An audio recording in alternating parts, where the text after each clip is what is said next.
Nabré retrouve sa cellule de Cap Manuel malgré la demande de ses avocats de renouveler sa permission qui a expiré le 6 juin. Son épouse Fatima Abré dénonce une mise en péril de la santé de son époux. Les véhicules 7 places toujours dans leurs habitudes d'antan et continuent de transporter une foule de personnes à Kaolack. À moins de 24 heures après cette réouverture des gares routières, les problèmes techniques commencent à pointer leur bout du nez.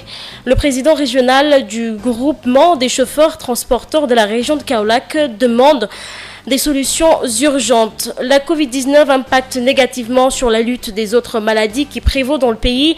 Les risques de réapparition d'épidémies comme la poliomyélite, la rougeole et le choléra sont notés à Kaolack. Le programme de vaccination semble d'être laissé en rade. Les parents désertent les hôpitaux par peur d'être contaminés. L'actualité internationale, c'est cette paralysie du transport aérien à cause de la pandémie Covid-19. Une perte de 8,1 milliards de dollars cette année en Afrique prédit contre 4,4 milliards de dollars évalués plus tôt.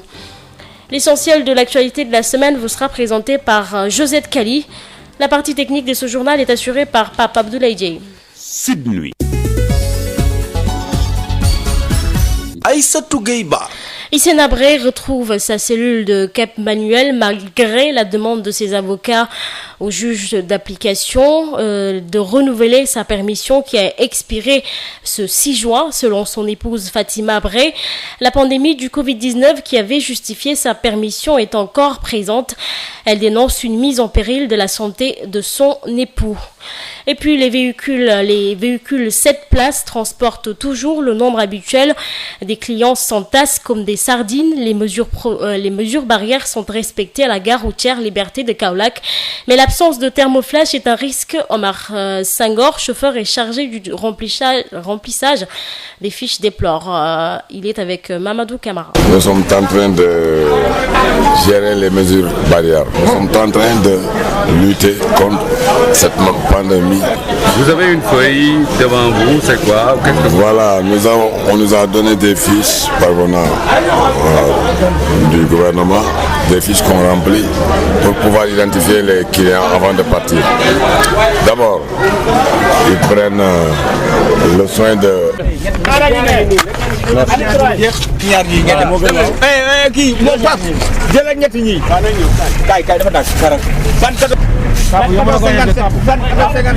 de se laver les mains ou bien de le gel hydroalcoolique et ensuite ils prennent des places. Nous on récupère leur carte d'identité pour prendre leur filiation. D'abord on fait la date, numéro d'immatriculation du véhicule, le permis du chauffeur, le prénom et nom du chauffeur d'abord et le permis du chauffeur et la destination, ça c'est important. À partir de ce moment-là on commence à enregistrer par exemple le nom de chaque client.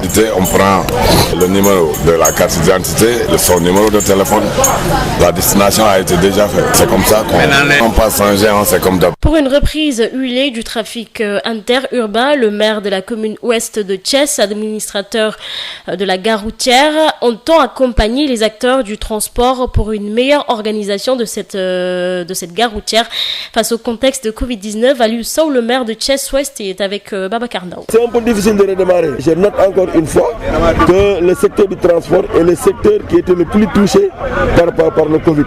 Parce que les autres activités, les gens le faisaient intra-quartier, intra-commune, tout ça. Mais c'est ce qui faisait le transport interurbain, inter-région, mais c'était à la limite un arrêt un peu difficile.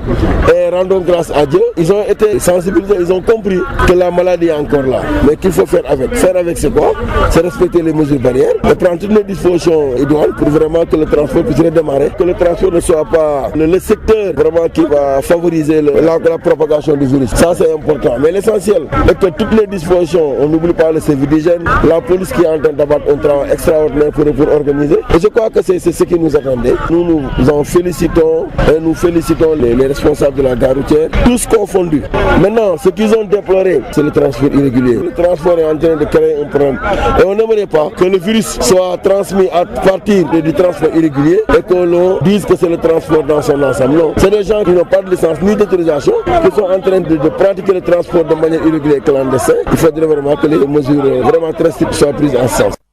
Réouverture des gares routières ce dimanche. Les associations des usagers constatent la timidité de la reprise mais exhortent les autorités à plus d'indulgence pour la mise à disposition à temps réel du matériel. Mohamed Sissé de l'Ascosen est au micro de Babacar Ndao. Oui, le constat est une reprise timide, mais ils sont en train de se rattraper.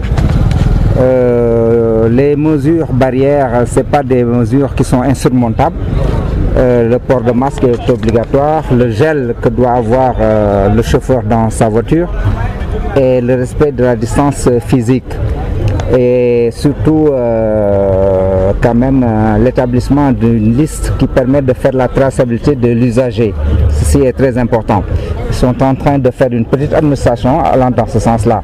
Mais une chose importante à souligner, c'est la sensibilisation qu'on doit avoir à l'égard des usagers qui prennent les wergaindés. Parce que les wergaindés, c'est des transports illicites qui se garent dans les coins. Et c'est le moment de sensibiliser aussi les gens qui habitent autour de ces garages flottants. Il va falloir qu'on dénonce ces garages-là parce que ça risque d'anéantir tous les efforts que font les garages officiels où les mesures barrières sont pratiquées. L'autre aspect, il y a un retard noté dans le dispositif, notamment du côté de l'État. Quel est l'appel que vous faites, surtout par rapport à ce matériel? Oui, je demande au ministère du Transport quand même, vu qu'elle a reçu les 100 000 masques, que la dotation se fasse vite au niveau de la gare routière de Thiès et des autres garages.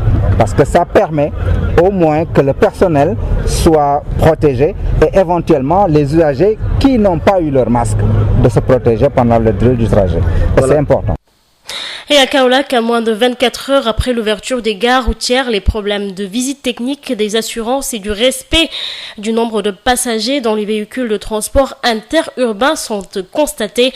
Pape Babacar Ndour, le président régional du regroupement des chauffeurs transporteurs de la région de Kaolack, par ailleurs responsable de la gare routière communément appelée Garage Nioro, demande des solutions urgentes à ces difficultés. Il est au micro de Mamadou Camara. Le ministre ou le directeur a dit qu'une dérogation a été trouvée pour nous, afin de venir à Kaolack, comme la visite technique se fait avec la présence du véhicule, mais je pense que ça n'a pas été notifié aux gendarmes et policiers, parce qu'ils sont en train de prendre les chauffeurs, de les mettre en fourrière ou de leur faire des attestations disant qu'ils n'ont pas reçu de note de service par rapport à ça. Donc c'est ce que nous déplorons aussi. Il y a aussi le problème des assurances. Parfois, un chauffeur qui est vers Karang, qui doit venir ici, alors qu'il paye ici son assurance, le problème a été vraiment soumis, mais on nous dit qu'obligatoirement, on doit payer les assurances. Il y a le problème aussi du chargement, c'est-à-dire entre le nombre de personnes qui figurent dans la carte grise et la moitié. Parce qu'un note de service avait été remis à l'autorité pour que les véhicules 7 places, minicars et bus prennent la moitié de leur carte grise. De la solution trouvée par les autorités, on nous avait dit qu'on pouvait prendre le nombre de places. Mais à notre grande surprise, ce matin, lorsqu'on a pris ce nombre de places, les véhicules ont été bloqués à la sortie par les policiers. Et que ces policiers nous disent qu'un note de service n'a pas été notifié pour leur dire que les véhicules peuvent prendre le nombre de places qui est dans la carte grise. Donc ça pose problème.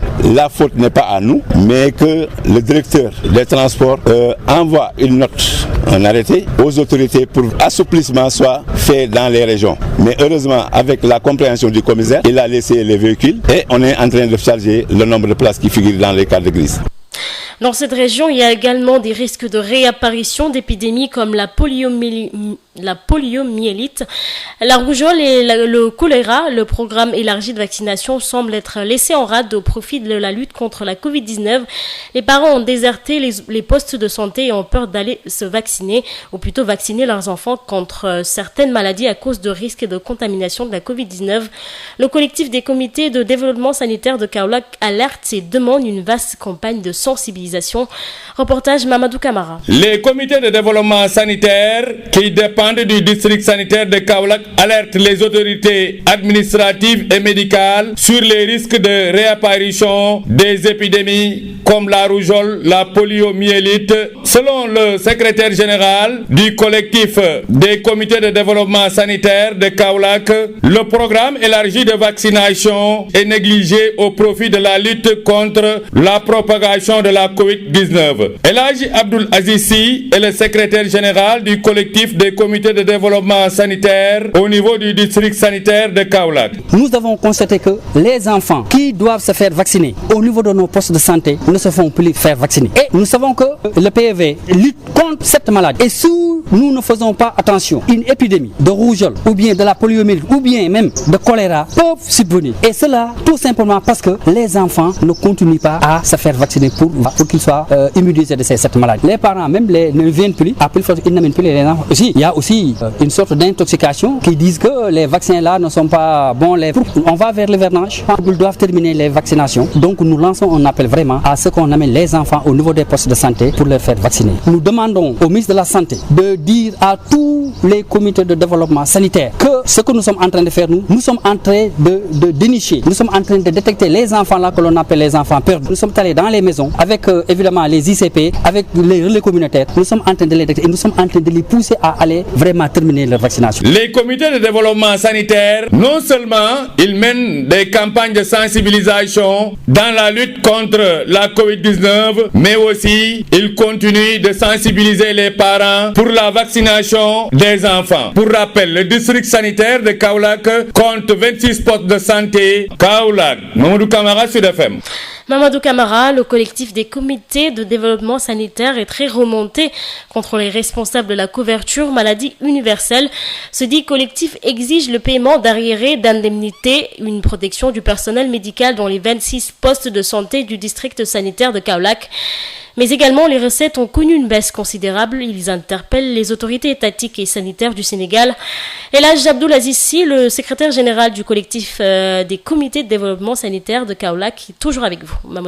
Les CD aussi ont rencontré quelques problèmes liés à un manque de matériel au niveau des postes de santé. Nous savons que depuis que la pandémie est là, la population, la communauté a fui les postes de santé. On n'a plus de recettes au niveau des postes de santé. On a des difficultés même pour acheter le petit matériel comme des gants, des masques, des thermoflash pour le personnel sanitaire qui sont dans les postes de santé, ne serait-ce que pour leur protection. C'est vrai que nous avons reçu de quelques autorités de la commune de Kaolack et du département de Kaolack des dons, mais cela n'a pas suffi. C'est pourquoi vraiment nous déplorons un fait, et ce fait c'est que l'État avait instruit de payer la gratuité 0,5 ans. Au moment où dans tout le pays les CDS ont reçu 2 trimestres, le département de Kaolack en a reçu un seul trimestre. C'est le 2e trimestre de 2018. Quand nous avons mené des investigations, les preuves sont là. Le district sanitaire et le médecin-chef de région ont bel et bien déposé les rapports, parce que la CMU nationale nous a dit que les rapports du premier trimestre de 2018 ne leur sont pas parvenus, alors que les rapports du premier trimestre de 2018 sont là. Donc c'est bel et bien arrivé au niveau du service régional de la couverture maladie universelle. Maintenant, nous nous demandons, à l'heure où les postes de santé rencontrent des difficultés, de nous aider à nous payer ce premier trimestre-là. Donc la difficulté, nous pensons, se trouve entre l'agence de la couverture maladie universelle régionale et l'agence de la couverture maladie universelle nationale. Nous lançons un appel que ce trimestre soit diligenté pour que vraiment les postes de santé entrent dans leurs fonds pour pouvoir acheter ne serait-ce que des matériels de protection au niveau de nos postes. Sud FM vous transporte partout au Sénégal et dans le monde. Sud International. Avec les frontières fermées depuis la mi-mars et malgré quelques vols intérieurs qui commencent timidement dans certains pays, les pertes globales du chiffre d'affaires des compagnies aériennes africaines dépassent les 8 milliards de dollars pour l'année en cours. Mais pour que cette situation déjà catastrophique ne soit pas pire, il faudrait que certaines conditions soient remplies, selon le secrétaire général de l'Association des compagnies aériennes africaines. L'AFRA réitère l'appel qu'elle avait lancé en début de la pandémie de Covid-19 au gouvernement des différents pays africains et aux institutions financières internationales de soutenir les compagnies aériennes du continent, nous dit RFI, le secteur de l'élevage également impacté par la Covid-19. Voilà pour l'actualité internationale. Tout de suite, la rétrospective des faits saillants de la semaine avec Josette Kali. Bienvenue à toutes et à tous, vous écoutez la rétrospective de l'actualité saillante de la semaine sur Sud FM. Les conditions de l'état d'urgence encore assouplies par le gouvernement, le couvre-feu allégé avec de nouveaux horaires de 23h jusqu'à 5h du matin, les restrictions de transport levées, les réunions dans les endroits publics ou privés autorisés, les salles de sport et restaurants reprennent du service. Écoutons à ce propos Ali Ngouille Ndiaye, ministre de l'Intérieur. À compter de ce jour, il sera prononcé la levée des restrictions de transport sur l'étendue du territoire national avec le maintien du couvre-feu de 23h à 5h du matin. Les réunions dans les endroits publics ou privés, les restaurants, les salles de sport et les casinos vont bénéficier de ces mêmes mesures d'assouplissement. Au total, le gouvernement, comme d'habitude, reste à l'écoute des populations afin de contribuer à la relance des activités économiques. Toutefois, ces mesures seront obligatoirement accompagnées de mesures telles que le port obligatoire de masques, la distanciation physique, l'existence de manifestes pour tous les départs, notamment dans le domaine des transports, etc. Redémarrage ce dimanche du transport interurbain, les gares routières autorisées à fonctionner avec de nouvelles conditions. Désormais, tout passager doit être fiché. Des services sanitaires seront également repositionnés au niveau de tous les points de départ. Omar Youm, ministre du Transport terrestre. Les gares routières seront principalement autorisées à fonctionner Dakar, Rufisque, Bourg-Maraîcher et les gares urbaines officielles. Nous avons fait un inventaire de ce qu'on appelle les horaires. Nous aurons l'occasion de travailler avec les acteurs à fixer et identifier ces horaires pour leur permettre aussi de faire le travail. Ces gares routières auront des heures de fermeture et d'ouverture. J'estime qu'à 20h, une gare routière devrait être fermée pour permettre de procéder au nettoiement et à la remise en ordre. Toute sortie ou entrée d'une gare interurbaine officielle par un véhicule est assujettie au remplissage d'un manifeste dûment tenu à cet effet par le déclarant responsable de la dite gare. Le nom, les prénoms de chaque passager, les références de sa carte d'identité nationale, son lieu de destination, son numéro de téléphone seront consignés. Une équipe sanitaire disposant du matériel nécessaire seront prépositionnés pour pouvoir faire le travail de test et de prélèvement de la température pour nous permettre de réussir la reprise. Le président de la République, en Conseil des ministres, a pris des mesures d'accompagnement. La mesure principale consiste à allouer un appui financier direct aux acteurs. Donc le montant tourne autour de 8 milliards 250 millions de francs CFA. Des mesures prises au lendemain de manifestations à Touba et à Mbaké pour réclamer la fin du couvre-feu. Plusieurs dégâts ont été notés. Tout ici. Du feu un peu partout dans les rues, de la fumée, des pierres, barres de fer ou autres débris sur les routes. Un désordre total dans les communes de Touba et Mbaké. Cette nuit, des jeunes, voire même des enfants en grand nombre ont brûlé des pneus et scandé couvre-feu de Fawaradjer. Pendant plusieurs heures, ils ont parcouru les rues et certains ont même détruit tables et chaises sur leur passage. À Daroukhodos, c'est l'agence de la Sénélec qui a été saccagée et un des véhicules de la société incendié. Les forces de sécurité n'ont pu faire face à des centaines de jeunes au niveau des différents quartiers. Néanmoins, des arrestations sont effectuées. C'est aux environs de 0h45 que Serigne Mountakha a fait une déclaration pour appeler les manifestants à regagner leur domicile. Hormis Touba et Mbaké, des heurts ont éclaté un peu partout dans le pays, notamment à Tambacounda, Kaolack et dans certains quartiers de Dakar. Report de la réouverture des classes d'examen qui était initialement prévu le 2 juin. Un report qui fait suite à la contamination du personnel enseignant à Ziguinchor. Une situation qui ne surprend pas les syndicats d'enseignants. Le secrétaire du QSEMS, Abdoulaye Ndoye, exige le rapatriement de tous les enseignants. Nous l'écoutons. Oui, ça ne nous surprend guère. On avait avisé dans mon discours au terminus de Liberté 5. Je l'ai dit. Qu'est-ce qu'on nous a dit? Pas de contact, gestes barrières, port de masque obligatoire, fermeture des mosquées, fermeture des églises, confinement géographique. Vous prenez des milliers de personnes sur un espace réduit dans des conditions difficiles avec la chaleur, la poussière. Il n'y a pas de gestes barrières, il n'y a pas de distanciation physique. Mais tous les ingrédients sont réunis pour favoriser la propagation du virus. L'autre aspect, les collègues qu'on a déjà convoyés aujourd'hui sont victimes de stigmatisation. Donc l'un dans l'autre, le constat est là. C'est un échec total, c'est un fiasco. Et le gouvernement n'a qu'à assumer toutes ses responsabilités. Mais nous disons encore que la sécurité, le président de la République qui disait qu'il rend hommage aux soldats du savoir, nous attendons de lui qu'il rapatrie tous les enseignants qui sont dans les coins reculés. Il faut les revenir chez eux. Parce que depuis qu'on a reçu l'information, les collègues appellent de partout. 3 mois après son premier cas, le Sénégal dépasse ainsi la barre des 4000 contaminés au coronavirus. Entre avril et mai, le nombre s'est multiplié presque par 3. Toutes les 14 régions sont maintenant concernées et Dakar demeure l'épicentre de la pandémie. Suivons le point mensuel du docteur Abdoulaye Bousso, directeur des opérations d'urgence sanitaire. En 1 mois, le nombre de cas a bien évolué, presque 4 fois le nombre qu'on avait vu le 2 mai dernier. Le nombre de guéris également, qui est un indicateur positif pour nous, a également évolué. On a eu 6 fois plus de guéris. Le nombre de décès, qui est l'indicateur le moins réjouissant pour nous, a également évolué. Donc nous sommes partis de 8 décès à aujourd'hui 47 décès. Aujourd'hui, dans la tranche des 60 ans et plus, les personnes décédées représentent 72%. Aujourd'hui, les cas contacts représentent 87,6% des cas. Les cas communautaires, 10,20% et les cas importés qui sont à 2,20%. Donc les contacts sont toujours les proportions les plus importantes. Les cas communautaires se développent, nous le constatons tous,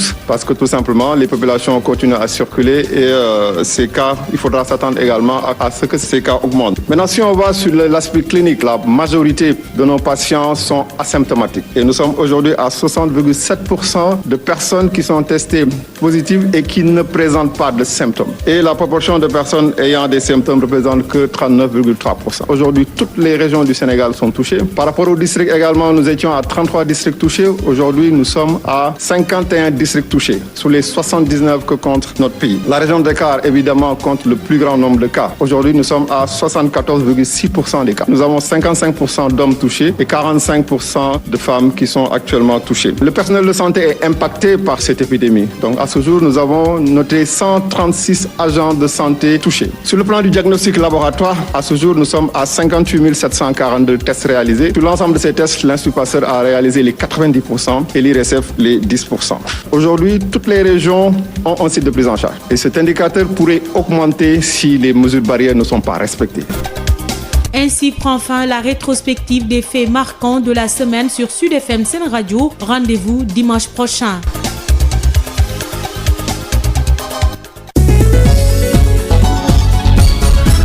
Aïssatou Gueye-Ba. Voilà, c'est la fin de cette édition. Tout de suite, le rappel des titres. Hissène Habré retrouve sa cellule de Cap Manuel malgré la demande de ses avocats de renouveler sa permission qui a expiré le 6 juin. Son épouse Fatima Habré dénonce une mise en péril de la santé de son époux. Les véhicules 7 places toujours dans leurs habitudes d'antan et continuent de transporter une foule de personnes à Kaolack. À moins de 24 heures après cette réouverture des gares routières, les problèmes techniques commencent à pointer leur bout du nez. Le président régional du groupement des chauffeurs transporteurs de la région de Kaolack demande des solutions urgentes. La Covid-19 impacte négativement sur la lutte des autres maladies qui gangrènent, ou bien plutôt qui prévaut dans le pays, des risques de réapparition d'épidémies comme la poliomyélite, la rougeole ou le choléra sont notés à Kaolack. Le programme de vaccination semble être laissé en rade. Les parents désertent les hôpitaux par peur d'être contaminés. L'actualité internationale, cette paralysie du transport aérien à cause de la pandémie Covid-19, une perte de 8,1 milliards de dollars cette année en Afrique prédit, comme contre 4,4 milliards de dollars évalués 2 mois plus tôt. Voilà, c'est la fin de cette édition. Merci à Papa Abdoulaye qui a assuré la partie technique de ce journal. Le prochain bulletin d'information, ce sera à 0h. Excellente soirée à vous.